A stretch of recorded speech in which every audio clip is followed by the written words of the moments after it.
2017년 2월 4일 밤 10시 카톡이 왔다. 대학 동기이자 등산 메이트 산타리였다. 살짝 술에 취해 있었는데 산타리의 카톡 한 줄에 술이 확 깼다. 8월 말에 부탄 갈래? 부탄. 5년 전부터 가보고 싶은 나라 1순위. 그러나 정말 갈 수 있으리라고 생각지는 못했던 곳. 산타리에게 언젠가 꼭 가보고 싶다고 몇 번이나 얘기를 했는데 그런 이야기를 했다는 것조차 잊고 있었다. 오랜 염원과 알코올 기운이 합쳐져서 손가락이 머리보다 먼저 움직였다. 헐, 졸라 좋아. 누구와 가는지, 며칠을 가는지, 돈은 얼마나 드는지와 같은 생각은 들지도 않았다. 그렇게 카톡 2줄에 여행이 성사되었다. 산타리는 여행을 위한 고액 알바를 한다는 생각으로 최고의 대기업에 다니며 자체 여행 프로젝트 진진 투어를 꾸준히 실천하고 있는 청춘이다. 진진 투어의 시작은 2013년. 산타리는 취준생이고 나는 대학원을 그만둔 후 방황할 때였다. 산타리는 이렇게 말했다. 카페에 앉아서 신세한탄만 하고 있으면 뭐해. 그럴 시간에 산이나 가자. 산 위에 올라가서 내려다본 서울은 장난감 마을 같았다. 사는 거 생각보다 별거 아니구나. 우리는 참 작은 존재구나. 그 느낌이 좋아서 우리는 매주 산에 갔다. 서울에 있는 산을 섭렵하고 교회로도 나갔다. 산을 오르며 우리가 지나친 나무만큼이나 무수한 이야기를 나누었다. 그 중에 부탄 이야기가 있었다. 당시 세계 여행을 하는 부부의 블로그를 즐겨봤는데 그 부부의 첫 번째 목적지가 부탄이었다.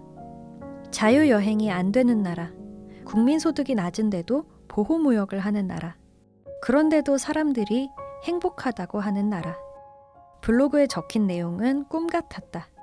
나는 산타리에게 부탄에 가고 싶다고 말했다. 히말라야 산자락에 부탄이라는 나라가 있대. 불교 국가인데 가난한데도 사람들이 행복하다고 한다는 거야. 한번 가보고 싶지 않아? 부탄에 가고 싶다고? 역시 너는 좀 이상해. 말은 그렇게 하면서도 산타리는 내가 전하는 부탄 이야기를 흥미롭게 들었다. 취업 준비를 하며 불안한 시기를 보냈던 산타리. 막연히 글을 쓰고 싶었던 나에게 부탄은 그야말로 딴 세상 이야기였다. 대부분의 수다가 그렇듯 화제는 언제 바뀌었는지도 모르게 바뀌고 대개는 어디론가 날아가 버린다. 우리의 부탄 이야기도 그렇게 사라진 줄 알았다. 그리고 5년이 지나 산타리가 다시 부탄을 이야기하다니. 산타리의 카톡에 산을 오르며 나누었던 대화가 떠올랐다. 산타리와 함께한 등산 덕분에 힘들었던 시기를 잘 보낼 수 있었다. 그렇기에 부탄이라면, 그것도 산타리와 함께라면 무조건 가야 했다. 알고 보니 부탄 여행추진위원장은 산타리의 고등학교 후배 운완화였다. 홍보팀 직원 운완화는 2016년 11월 업무차 신문 기사를 스크랩하다가 주한 부탄 대사의 인터뷰 기사를 읽었다. 가장 행복한 나라, 은둔의 왕국. 마침 한국 부탄 수교 30주년 기념으로 한국인에게만 관광세를 할인해준다고 했다. 어머 여긴 가야 해 모드가 된 운완화는 부탄 여행을 결심했다. 2017년이 되어 프로모션 발표만 오매불망 기다리던 운완화는 혼자서 여행사, 비용, 날짜까지 다 정해두었다. 그러나 하나가 모자랐다. 바로 동행. 이름도 생소한 나라에 가겠다고 나서는 친구가 없었다. 관심을 보인 친구들과는 시간이 맞지 않았다. 운완화는 마지막 방편으로 페이스북에 여행 친구 모집 글을 올렸고 산타리가 미끼를 덥석 물었다. 두 사람은 고등학교 때는 친하게 지냈지만 졸업 후 한 번도 만난 적이 없었다. 그러나 여행 친구는 마음만 맞으면 그만이다. 10년 동안 온라인으로만 봤어도 처음 만난 사이라도 얼마든지 좋은 여행 친구가 될 수 있다. 씩씩한 에너자이저 운완화는 원래 혼자서도 여행을 잘 다니는데 굳이 여행 친구를 찾았던 이유가 있다.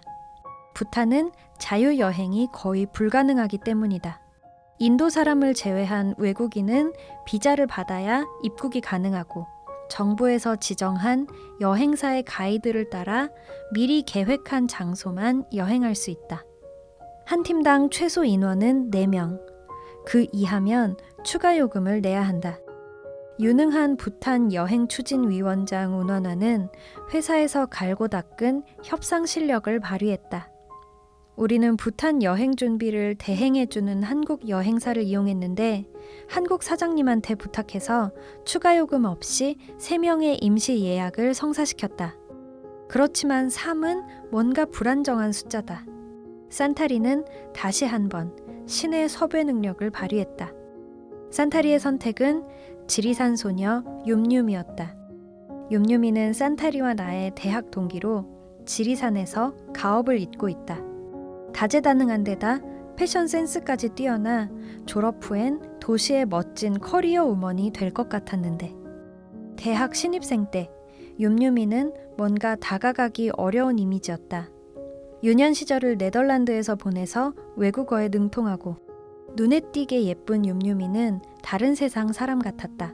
그러나 막상 말을 해보니 세상 해맑고 사랑스러운 친구였다. 졸업 후 서로 페이스북으로만 소식을 접했는데 같이 여행을 가게 될 줄은 꿈에도 몰랐다. 사는 곳도 하는 일도 다 다른 4명. 하지만 모아놓고 보니 공통점이 보였다. 바로 자유를 꿈꾸며 끊임없이 현실에서 도망칠 궁리를 하는 여행 중독자라는 것. 여행을 가기 위해서 없는 시간과 돈을 쥐어짜내고 아무 데서나 잘 먹고 잘 자는 여행 최적화 인간들이다. 이렇게 부탄 여행 완전체가 탄생했다. 2월 7일 맥도날드가 아닌 진짜 행복의 나라 부탄 단톡방에 4명이 모였다. 운환화는 만난 지 10년 된 선배 언니와 처음 보는 언니 2명과 여행을 가게 되었다. 황당한 상황에서도 운환화는 우리에게 활기차게 인사를 건넸다.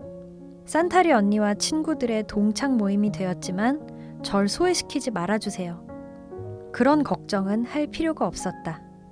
운환화는 우리의 여행 추진위원장이자 분위기 메이커, 여행의 중심이었다. 운환화는 여행 브리핑을 시작했다. 총 여행 금액은 땡땡땡 만원이고요.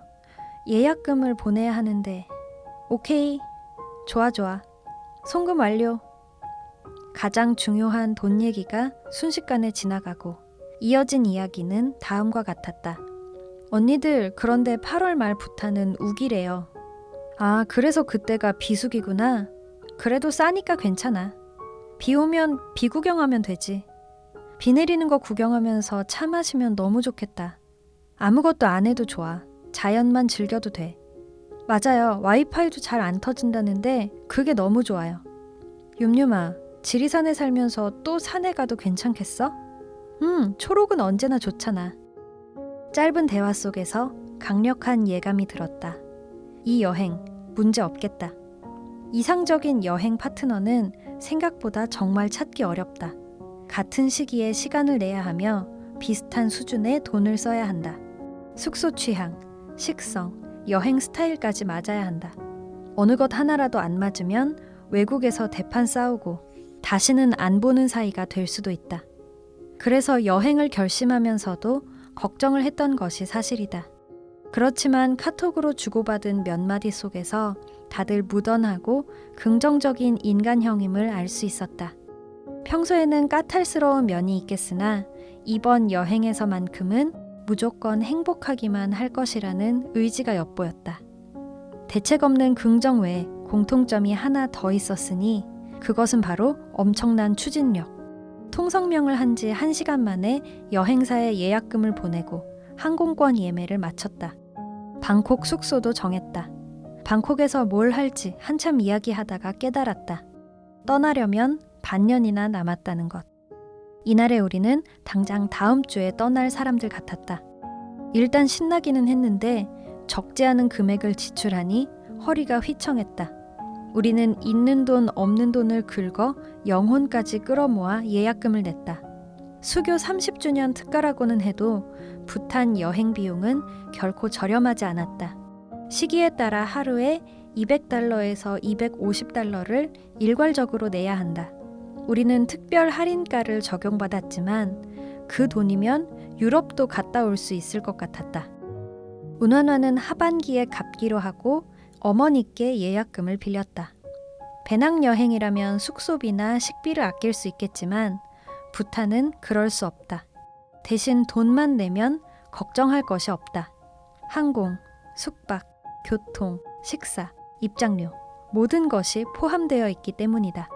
한 팀당 가이드 1명과 운전사 1명이 배정되어 모든 일정을 함께 한다.